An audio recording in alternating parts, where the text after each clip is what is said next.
Hey guys and gals, it's your buddy Drew with Living History's Mysteries and Ferocious Feline Productions. You know, during the month of October, I love to listen to those scary stories, those eerie, nightmare inducing tales that people have to tell. The ones that frighten me the most, though, are those first hand accounts coming from the people who experienced or didn't really experience and just made them up. Check this out. This is good.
Just for a better understanding of my surroundings, I'm from Kentucky.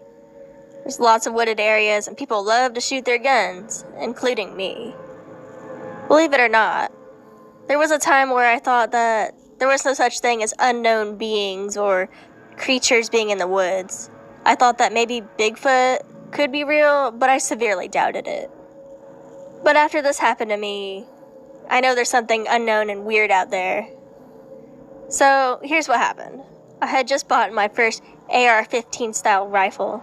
For anybody who cares, it was a Ruger AR-556. And I bought a 60-round drum magazine for it at Gander Mountain while they were going out of business, because why the fuck not? I read up on the drum, and I read that they were truly an amazing piece of work. And they rarely had any issues at all. After a few days, it finally arrived, and I finally decided to take it out for a test drive and sight my gun a little better. And that's when everything went to shit. As I said before, I live in Kentucky, which is super wooded. 3/4 of the land I live on was just thick woods. There was a main path for driving our gators, and a few smaller paths our cows made in the woods. I decided to walk along our creek. Our creek had a small path that was half cleared out by our cows, so it made traveling easier. And at the end of the path is a big field where our cows graze in. And typically that's where I sight my guns, for obvious reasons, when the cows aren't there. As soon as I crossed the fence to go to the field, I instantly felt like I was being watched, closely. I brushed it off because I've walked back there 1,000 times before, and I've never been bothered by nothing. So I keep walking and ignore this feeling of being watched, but at the same time, I'm aware of this feeling. It's in the back of my mind. And I know I feel like I'm being watched, but I wasn't going to give it any noticeable attention because I'm not in any real danger. It's just my mind being stupid. The walk to the field along the creek is a very short walk. Maybe it's about 2 minutes at a slow pace. The further I walked, the more intense this feeling got, like I was getting closer to whatever it was that was watching me. About halfway there, the feeling got so intense I couldn't ignore it any longer. The drum magazine I had with me was unloaded, so I stopped and I started to load it. I only brought 20 rounds with me because I was just going to sight my gun and 20 rounds should be plenty.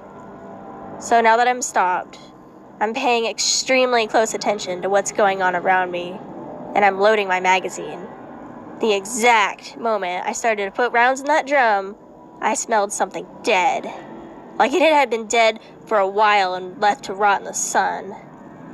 So I started looking around, and right behind me was what was left of a possum. It was torn to absolute shreds, like it was placed there for me to find. The only thing was, it looked like it had been dead for maybe a day at most, and what I was smelling seemed like it far more decomposed. This obviously didn't sit well with me, so I double-timed on loading my magazine. I guess I should have taken the dead possum as a last chance to turn around, but no, it's just a possum, right?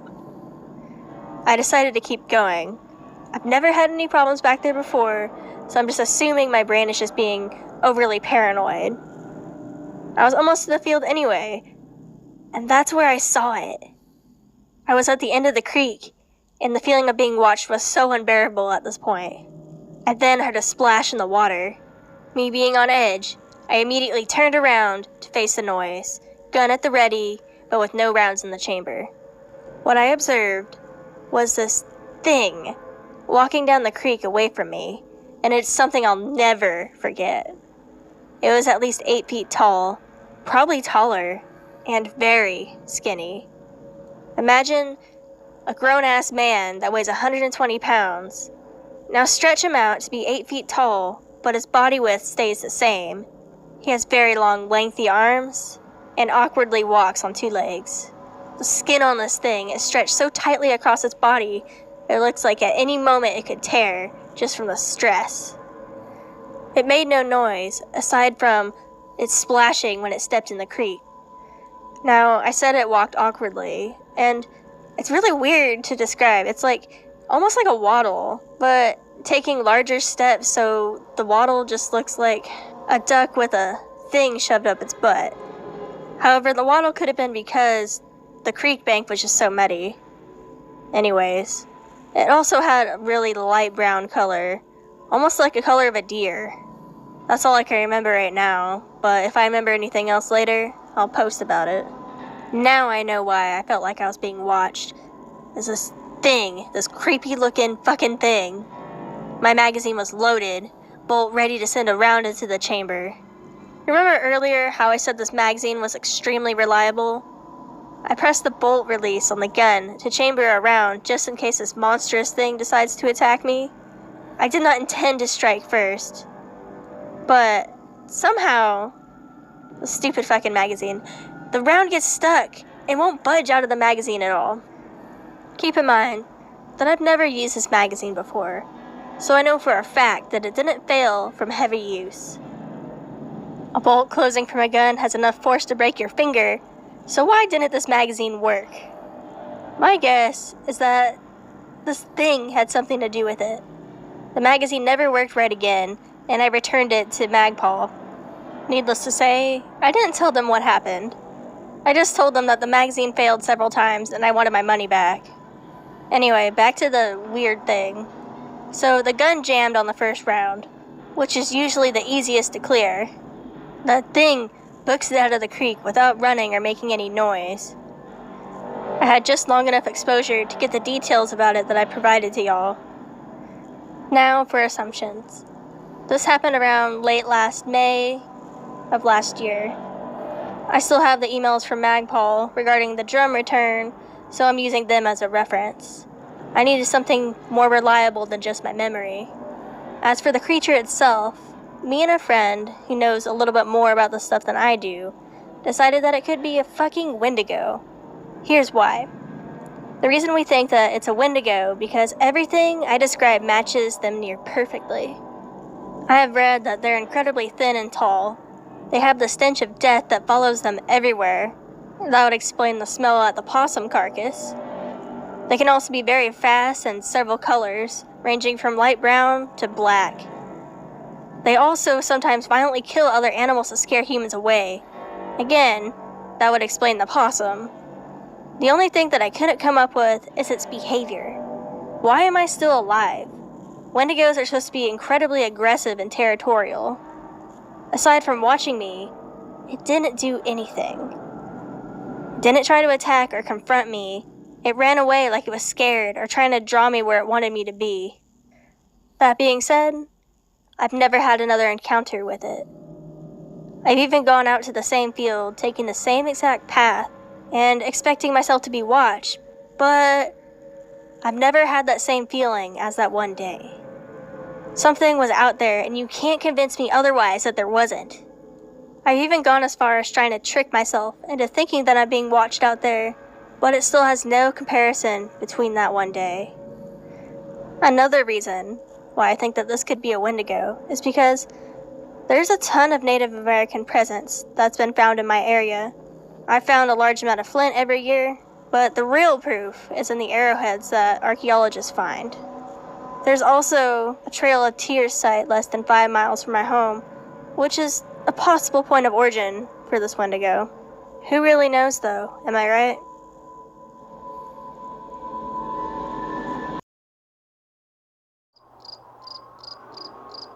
Welcome back. You know, it's like I was saying in the beginning. Some of these tales, they're pretty easy to tell when they're made up. And some of them have got so much detail, you just never know if it truly is an actual account or just a tall tale. Stick with us for the rest of the month of October and our 31 days of Halloween on Living History's Mysteries. It's going to keep getting better, and we've still got a lot of time left to tell those tales. So until next time, take care of yourselves, take care of each other. God bless you, God love you, we do.